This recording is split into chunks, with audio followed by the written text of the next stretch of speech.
A veces en nuestros programas, José Luis, que tocamos, por ejemplo, las reformas constitucionales o la política exterior, la gente se pregunta, bueno, ¿y esto en qué me afecta directamente? En este programa no tenemos pierde, todo lo que estamos hablando le afecta del modo más directo a toda la población, en su bolsillo, en la calidad de su vida, en las expectativas de futuro de sus hijos. ¿Podríamos un poco redondear este diagnóstico en los otros aspectos que están en los libros, como el ambiental, el democrático, el de derechos sociales, el mundo del trabajo? Me gustaría ver los otros aspectos que se refieren concretamente al bienestar de la población. Sí, efectivamente, Porfirio. Mira, el concepto más puro de la democracia es precisamente la participación de la ciudadanía en todas aquellas cosas que afectan su vida cotidiana. En consecuencia, las cosas económicas, las decisiones de política industrial, de política agropecuaria, de política de empleo, desde luego de salario, desde luego que afectan su vida cotidiana. Y el propósito de los académicos que nos reunimos en este esfuerzo universitario fue ofrecer, por una parte, un diagnóstico o un conjunto de diagnósticos, somos 312 colegas, de todos los grandes problemas económicos, sociales, ambientales y también los relacionados con el carácter incipiente de nuestra democracia. Pero no nos detenemos en el diagnóstico, sino que ofrecemos propuestas de solución fundadas. Cada uno de los investigadores tenemos muchos años de trabajo en cada una de nuestras especialidades. Comentábamos ahí en algunas reuniones de un consejo asesor integrado por 68 colegas que participaron como constructores de la idea general de este proyecto, los más selectos del país, desde luego. Que bueno, teníamos ahí reunidos mucho más de 5,000 años de trabajo de investigación, tan solo en esa reunión de consejo asesor. Entonces, bueno, es un esfuerzo que no solamente da el diagnóstico y no solamente dice qué es lo que hay que hacer en cada uno de los grandes temas, sino también indica cómo hay que hacerlo, o sea, cuáles son los instrumentos de política pública, y también indica con qué hay que hacerlo. O sea, qué tipo de reforma tributaria, que no implicaría IVA a medicinas y alimentos. ¿Qué reforma tributaria? A ver. Bueno, en este tema... Se llevó Calderón a los presidentes de los partidos a Europa, lo que llaman el lobby jet. Sí. Ahí los estuvo enamorando. No sé qué les vendió. ¿Qué reforma fiscal tú propondrías, José Luis? Uno de los libros, el libro quinto de la colección de la obra, se llama Finanzas Públicas para el Desarrollo. Aquí está. Bueno, aquí está. En ese libro se examina, después de diagnosticar el estado del sistema tributario, el enorme rezago tributario que tiene México, porque en México recauda, descontando petróleo, 10% del Producto Interno Bruto. Si incluimos... ¿Cuál es el promedio en Europa? 30. En Europa, 40%. 40%. ¿Estados Unidos? Estados Unidos, 26%. Costa Rica, 24%. O sea, aún comparado, Brasil, 20%. Aún comparado México con países de desarrollo económico similar, tenemos un rezago enorme. ¿Por qué hay este rezago? Cuando don Antonio Ortiz Mena era secretario de Hacienda, mandó a hacer un estudio a un brillante economista, Nicolás Caldor, y el diagnóstico de él fue muy contundente. En México, idear un sistema tributario capaz de elevar la recaudación a nivel de los países desarrollados en proporción al Producto Nacional no rebasa la inteligencia media de cualquier ciudadano. No ese es el problema. En México el problema es que hay miedo a recaudar.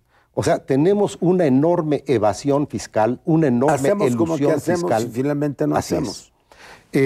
Complicidad. Que se calcula en 6 puntos porcentuales del Producto Interno Bruto. Luego, tenemos un problema de tasas de interés y de ingresos gravables que son sujetos a gravámenes en otros países y en México no. Por ejemplo, las ganancias bursátiles. En cualquier país del mundo son sujetas a impuestos sobre la renta. Los dividendos que reciben las personas físicas, como recortes de cupones, de rentas, de accionistas de los consorcios, son gravadas en todos los países desarrollados. Y luego también los privilegios. las elevadas herencias son gravadas con progresividades y las tasas de impuesto sobre la renta. Se dice, bueno, en México hay que tener tasas de impuesto sobre la renta competitivas y en consecuencia tenemos una tasa actualmente de 28% contra 35% en Estados Unidos, pero en Estados Unidos, aparte de la tasa de impuestos sobre la renta federal, existe una tasa estatal de impuestos sobre la renta, que por cierto en Nueva York es la más alta de todos los estados de la Unión Americana. Y en promedio de la Unión Americana... Son más ricos porque cobran más impuestos, claro, en el fondo. Y en consecuencia pueden construir mejor infraestructura, pueden otorgar mejores servicios públicos en general, incluyendo salud, educación, etcétera. Y bueno, sumando las dos tasas, tiene cerca del 48%. Canadá también tiene una tasa federal de impuesto sobre la renta similar a la mexicana, es 29%.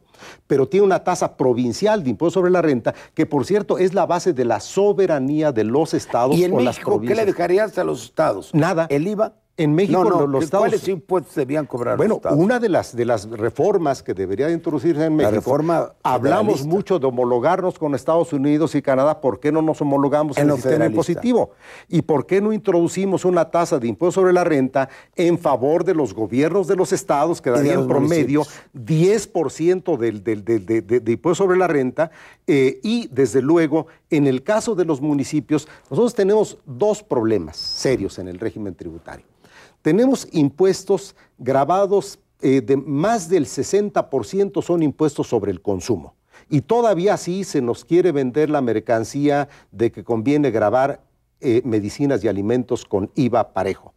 Cuando en Canadá, por ejemplo, medicinas y alimentos no pagan IVA. Estados Unidos no tiene régimen de IVA, tiene un impuesto de ingresos mercantiles, pero medicinas y alimentos tampoco pagan impuestos. Y en la gran mayoría de los países miembros de la Organización para la Cooperación y el Desarrollo Económico, los productos de amplio consumo popular no están gravados o están gravados con tasa cero o muy bajas tasas. Y en cambio, los sistemas tributarios de estos países están basados en impuestos progresivos sobre el ingreso.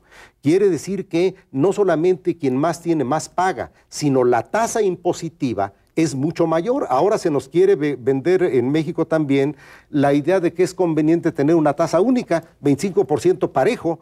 Esto es, quien gana 4,000 o 5,000 pesos tendría que pagar lo mismo que quien gana 300 o 400 millones. En los países desarrollados lo que funciona es que aquellos que ganan muy poco no pagan impuestos, pagan una tasa de 5% y quienes tienen más altos ingresos pagan una tasa de 48 o más de 50% incluso en el hasta caso de los países confiscatorio, que ya no ganas más porque ya todo se lo lleva el fisco. Y nunca es confiscatoria, porque esto es una discusión eterna entre los economistas, pero no se ha visto ningún caso de que nadie haya dejado de hacer negocios porque va a pagar determinado número de impuestos.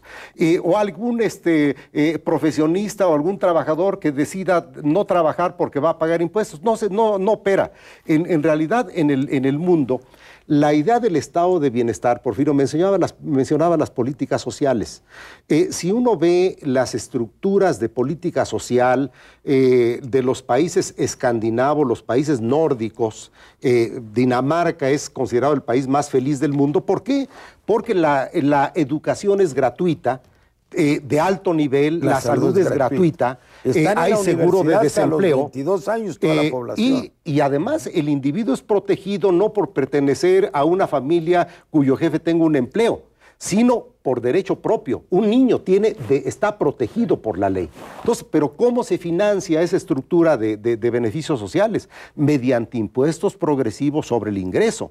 Entonces, en México y en América Latina, si nosotros voy a dar una cifra que puede ser muy ilustrativa para nuestros televidentes, si medimos, por ejemplo, Irlanda, la distribución del ingreso antes de impuestos, hay un coeficiente que mide si es 100, quiere decir que una sola persona tiene todo el ingreso, si es 0.2, quiere decir que está bastante bien repartido.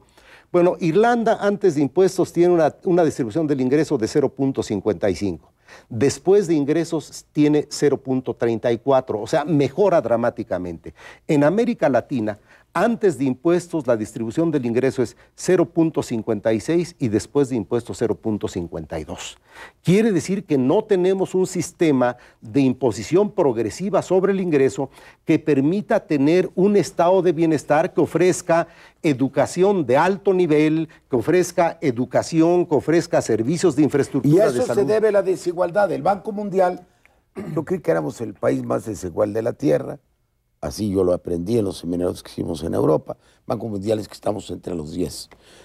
Si no hay un buen sistema fiscal, no hay Estado. Si no hay Estado, no satisface las necesidades de la población. Si no lo hace, no hay educación. Si no hay educación, sin tecnología, no hay progreso. ¿Qué no es elemental que para que haya Estado se necesita recursos que vayan al Estado? ¿Por qué no lo han hecho? Bueno, yo creo que no lo han hecho en parte porque hay una serie de mitos sobre cómo funciona la relación entre impuestos, inversión y crecimiento, y en parte porque, pues hay que decirlo, yo creo que el gobierno y quizás el Estado mexicano ha sido secuestrado por una pandilla de ineptos y corruptos e incompetentes. Yo creo que hay que poner las cosas sobre la mesa claramente. Sobre los mitos relacionados, esto es una cosa técnica o aparece como una cosa técnica que se utilizan para justificar este tipo de sistemas fiscales. Por ejemplo, es esta cosa, y voy a regresar a lo que ustedes estaban comentando sobre si yo grabo mucho las ganancias, las empresas dejan de invertir. Ese es un viejo mito. No es cierto. En otros países del mundo invierten. Porque la determinación para invertir o no depende nada más de lo que yo pago de impuestos, depende de muchísimas otras cosas. Y en particular depende, por ejemplo, de la tasa de interés. Si yo tengo una política monetaria que está constriñendo, que está frenando la actividad económica con altas tasas de interés, pues estoy frenando la inversión.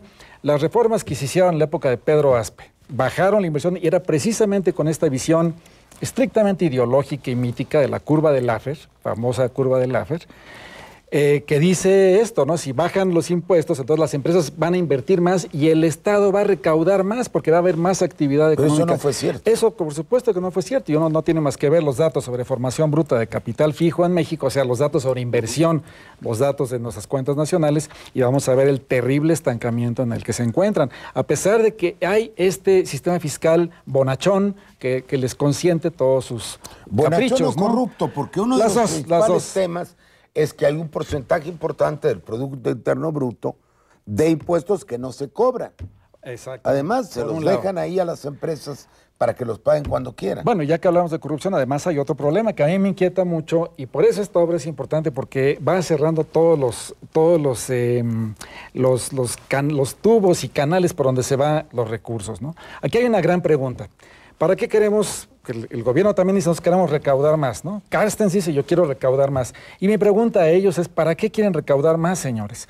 Si no van a mover todo el modelo económico de tal manera que recaudar implique darle educación, salud, vivienda, a ciencia y tecnología, porque si no generamos capacidades endógenas de cambio tecnológico, no vamos a poder competir en el mundo. Es un cambio de prioridades. Exacto. Si no cambiamos y rediseñamos este modelo económico y rediseñamos incluso la política monetaria y fiscal, entonces la pregunta es, ¿para qué quieren recaudar más? Y la respuesta es muy sencilla, para seguir pagando las cargas financieras que tenemos de las tarjetas de crédito del gobierno mexicano de los últimos 30 años. Y eso es, yo digo, bueno, cuidado, porque ese es el FOBAPROA, por ejemplo. Si ustedes ven, ¿cuánto se paga del FOBAPROA? Bueno, del FOBAPROA estamos pagando, grosso modo, la mitad de los intereses que se cargan a los pagarés del FOBAPROA. La otra mitad se está capitalizando. Entonces, ahí tenemos de entrada ya un problema. Vienen los pidiregas que ya mencionamos hace rato y vienen otras cargas financieras.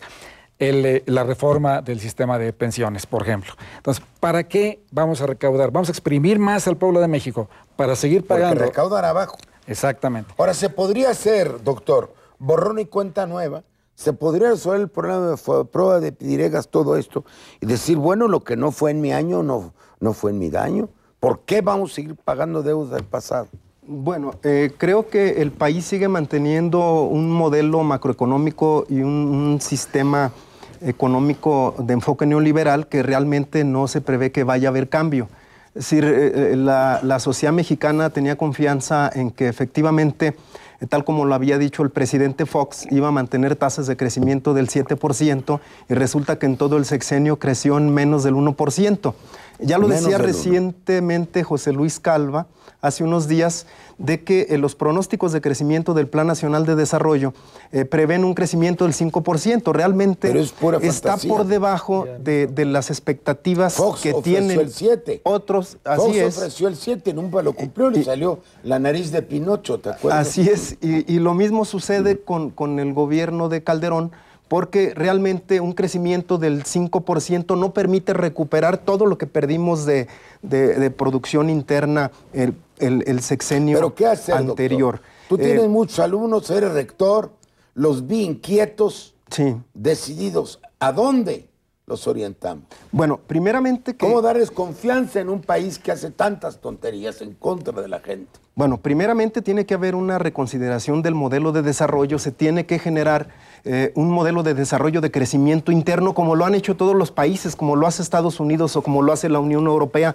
o como lo hacen inclusive economías como la cubana que tiene tasas de crecimiento del 12% o que inclusive economías como Trinidad y Tobago, Bermuda, etcétera, crecen a más del 10% o como lo está haciendo Venezuela o Argentina, porque han enfocado más su crecimiento económico hacia el mercado interno. Le han dado más importancia al crecimiento del consumo interno que a las exportaciones. Las si nos dedicamos al mercado interno? Bueno, primeramente yo creo que existe un crecimiento de la deuda pública que no ha resuelto ningún problema. Durante el sexenio de Fox, prácticamente la deuda externa pública se incrementó en más del 50%. No vimos ningún resultado, no hubo crecimiento. ¿Dónde se fue ese dinero? No sabemos. Por lo menos los mexicanos no supimos o no sentimos a dónde se fue ni en qué nos benefició. En ese sentido, es importante que en lugar de estar vendiendo los activos ya existentes, es decir, en lugar de vender la Comisión Federal o empezar a vender parte de Pemex o empezar a vender las autopistas, pues realmente no genera ninguna actividad económica porque estamos vendiendo activos ya existentes. Yo creo que es elemental de introducción a la economía cómo lograr los equilibrios macroeconómicos. Es decir, si no hay crecimiento del ingreso, pues existen 3 tipos de demanda para generar una demanda agregada que genere un crecimiento económico o un producto interno bruto que tiene que ver con la demanda privada, la demanda de consumo y la demanda de gobierno. Entonces, si el gobierno vende las carreteras, las autopistas, no va a tener ningún impacto económico porque no está influyendo en la demanda agregada. Entonces, creo que lo que hace falta es que quienes toman las decisiones en este país deberían de tomar un curso de introducción a la macroeconomía para que entendieran qué es lo que genera el crecimiento económico en cualquier economía. Creo que hace falta que se tomen medidas orientadas a impulsar el desarrollo tecnológico, pero sobre todo medidas que vengan a mejorar la calidad de la educación y la cobertura de educación para que empecemos a generar tecnología, empecemos a generar conocimiento para tratar de resolver primero nuestros problemas internos y empezar a gastar los recursos que ingresan por la exportación de petróleo de mano de obra o los recursos que ingresan por créditos externos hacia una actividad productiva que puede ser la generación de conocimiento. La ciencia es nuestra, es el lema del futuro. Así Antes es. era el petróleo es nuestro, ahora es la ciencia es nuestra y el futuro. Vamos a ir al último bloque y vamos a mandar mensajes, yo creo, que estimulen a la gente, que le estimulen a luchar por un México distinto.